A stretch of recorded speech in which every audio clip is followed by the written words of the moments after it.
My name is Chad Matthews, and I'm a missional storyteller.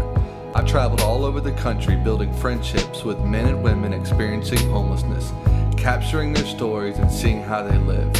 Now I'm back home in East Texas, where I've asked 15 of my best friends to share their story of what it's like to live life on the street.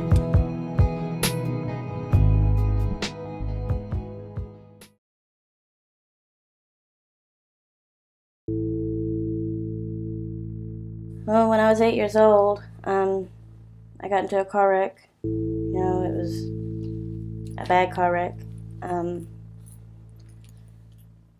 We were going to school on a rainy day, and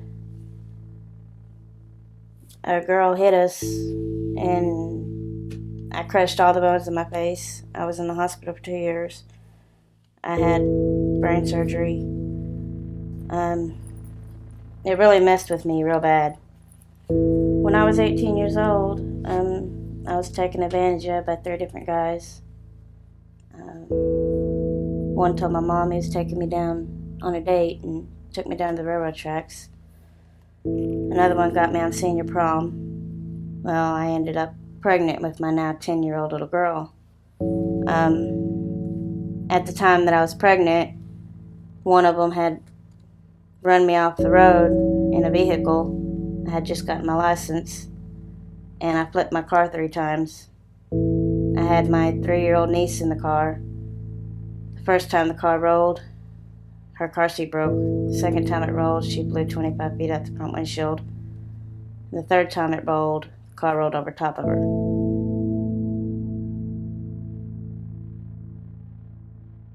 When I turned 19, I got married for all the wrong reasons.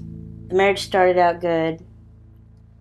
Then, when I got my daughter back, he locked me and her in the house and wouldn't let us go nowhere. He wouldn't feed her, nothing, so I stole money from him to feed my daughter. But I gotta do everything I can to keep, my baby's number one. When I came up here, I was staying in the woods with some friends. That was the scariest moment of my life. I had my girls. I really didn't feel comfortable being out in the woods because you never know what's out there. It still haunts me to this day. My girls were scared. They still have nightmares from it.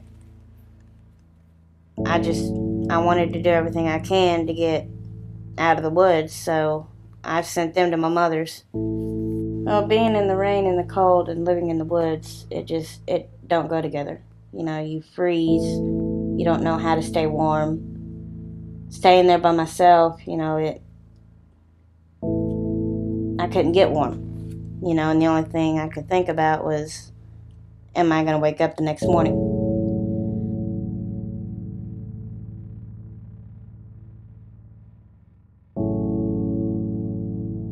It's hard to take a bath. You just seem so dirty because you can't take a shower like you want to. And the water where you take a shower is really cold, so you're freezing all over.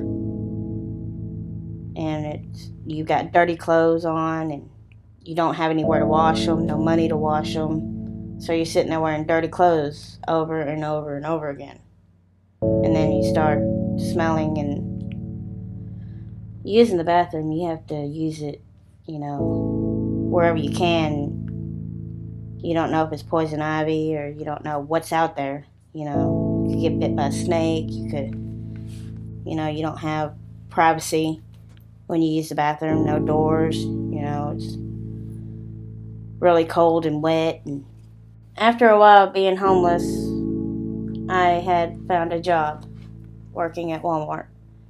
I was homeless 2 months within that job. It's tiring, being homeless and working. I didn't get very much sleep, and I still don't get very much sleep because it haunts me. I get real tired. I have customers wondering why I don't smile or anything like that. And, I told them, it's hard. I was homeless for a long while. And then I got this job, and now I was trying to save up to get an apartment so I'd have a clean place to sleep instead of sleeping in a tent. Now I have a job. I have an apartment. It's a one bedroom. It's not perfect, but it's a clean place to sleep. I get to take a warm shower. I have food. I'm still working. It's still hard because I have wondering how I'm going to get to work every day, but I've been walking, so it's not the worst. I'm still glad things are getting better, but it's always going to be a challenge, and trying to get my girls back is my main challenge. So I'm going to keep my job and keep my apartment and everything to get my girls back. God means a lot to me. If He wasn't there, then I wouldn't be where I am now. I pray every night that things will get better, that I'll get my girls back. He has touched my life in more ways than I can imagine.